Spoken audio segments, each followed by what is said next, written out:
Welcome to Charts Today. My name is David Linton, and today's edition for Tuesday, the 29th of August, comes to you from London. And we start by looking at the dollar index. So, two major effects really at the moment globally.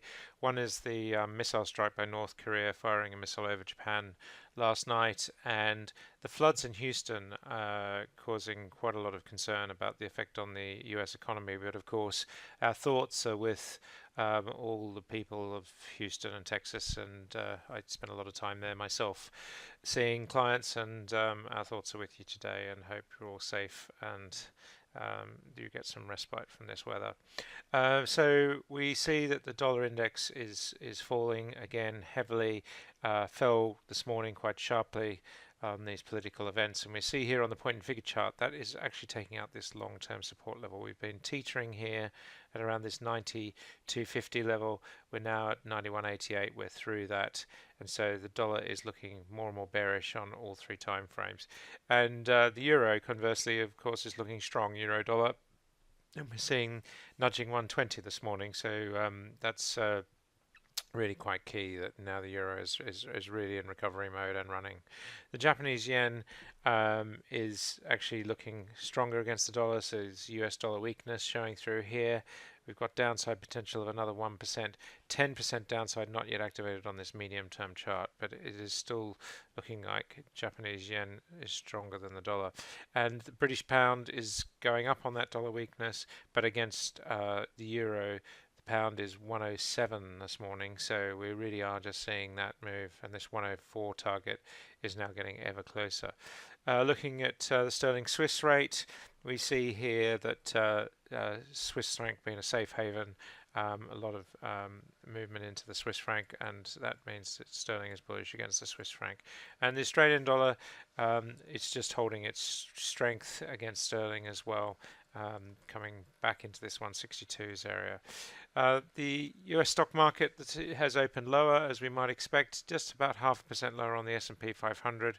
Still bullish in the medium and long term, but the short term is just struggling to turn bullish again. Below the cloud, we're bearish.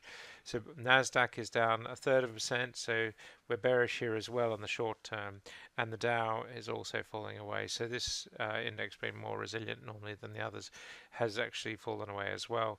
And the Russell 2000 struggling to get back into bullish territory too, down nearly 0.5%.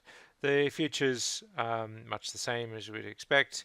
If we look at the FTSE 100, down a full 1% today on those political worries, still looking quite worrying. And this 7,300 level is pretty critical now for FTSE. Having tested this a few times in the last few weeks, we need to make sure we hold that. FTSE 250 is looking bearish as well, coming back to test the low of the August 11th, and so we are just seeing an impact there as well. The DAX is lower, and we've said in the medium term the DAX looks pretty bad. DAX is off 1.8%, so it's really been quite strongly affected. Stronger euro having an impact there. And the Nikkei 225 is still bearish below the cloud, so we are seeing the effect there as well. Taking a look at the Hang Seng Index, we see here that the Hang Seng is actually still bullish above the cloud, so it hasn't been too affected by these political woes. And Shanghai has continued to run, so also looking quite bullish there too. The Sensex is just bearish short term, but holding up on the medium and long term charts. And the Australian market heading much lower out of this sideways range, this 5.758 range. We're now just testing, and we're below this 5.7, so we are just seeing the Australian market falling away. Brent crude is bearish below the cloud, so it hasn't risen on this on the Houston impact, and normally wars have a positive effect on crude oil, but they're actually still bearish below the cloud. WTI also bearish. US nat gas rising slightly, but just struggling to see any reaction there as well.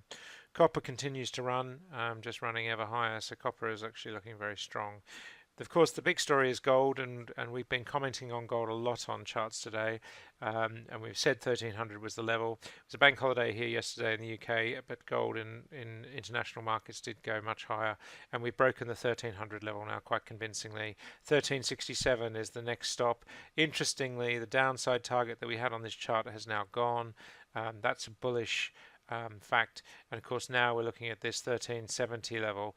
We've got targets to 1396, 1367. So it will be interesting to see if we can smash through last year's levels, and that's the around the 1370 level that we were last year. Silver also looking bullish, of course, and bullish in the medium and short-term charts. US Treasury yields down to 2.11%.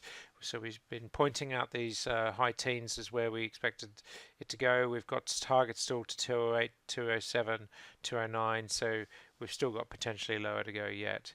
Apple shares are holding up on the short-term chart, still looking bullish on all three time frames. The Google chart has turned bearish again. Important that we try and hold this low. If we go below that, that's bad news for Google. So we're just wandering out there. And Amazon also looking bearish below the cloud as well. So Amazon shares got quite a bit of downside. Facebook falling lower as well, making new sort of several week lows. And we are seeing downside targets here as well. And then Microsoft also just off 0.5% this morning. So quite key that we are just seeing this these tech stocks pulling back on the global uncertainty.